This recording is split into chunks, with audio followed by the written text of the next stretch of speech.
வந்து ஏதோ நம்மள பொறிவிலக்கு போடுவேன் அப்படின்னு சொல்லி கூட்டிகிட்டு போய் அதிகாரம் வாங்கிட்டு இருக்காரு.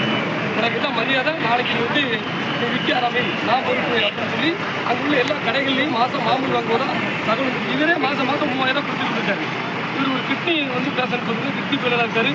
அதன் அடிப்படையில் இவர் வந்து சொல்லியிருக்காரு, இல்லை நான் இதுக்கு இந்த மாதிரி பண்ண விரும்பலை, நான் ஜெயிலுக்கு போனாலும் என்னால் இருக்க முடியாது அப்படின்னு. அப்படிலாம் கிடையாது, நீ பண்ணதான் செய்யணும் அப்படின்னு.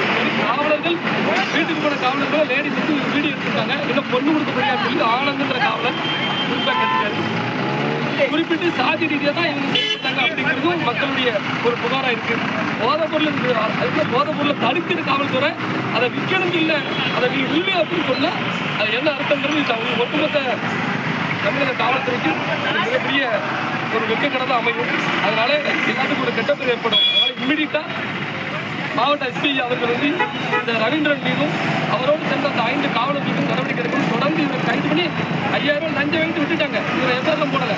அதுக்கும் அந்த சிசிடிவி கேமரா எல்லாமே நீங்கள் ஆய்வு பண்ணால் வந்து இருக்கு சாசனம் இருக்குது. அதனால இது போன்ற காவலர்கள் மீது தூத்துக்குடி மாவட்ட காவல்துறை அதிகாரி ஐயா அவர்கள் வந்து கடும் நடவடிக்கை எடுக்கப்பட்டு போதைப் பொருள் வந்து தாராளமாக அங்கே வந்து சுற்றி போதைப் பொருள் நடந்துருக்கு, விற்பனை ஜோரா அதை வந்து தடுத்து அது மாதிரி பிளாக்ல சரக்கு வச்சுருக்காங்க. எந்த நேரம் போய் கேட்டால் நீங்கள் மீடியா ஊடகமே நீங்கள் போய் செக் பண்ணுங்க, எந்த நேரம் போனாலும் அந்த சரக்கு கிடைக்கும். அதை வந்து அவங்ககிட்டலாம் பணம் வாங்கிக்கிட்டு பண்ணுறாங்க. இவங்க விற்கமன்றன்னு சொன்னவங்களை போய் பொய் வழக்கு போட முயற்சி பண்ணுறாங்க. அவங்க வீட்டை அசிங்கமாக பேசியிருக்காங்க, காவலர்கள் அசிங்கமாக பேசியிருக்காங்க, ஒருமையில் பேசுகிறாங்க. இது மிகவும் எங்களுக்கு வந்து மிகப்பெரிய மன உணர்ச்சியில் வந்து கொடுத்து நடவடிக்கை எடுக்கணும்னு சொல்லி மாவட்ட ஐயா வந்து எஸ்பியா பார்க்கணும்.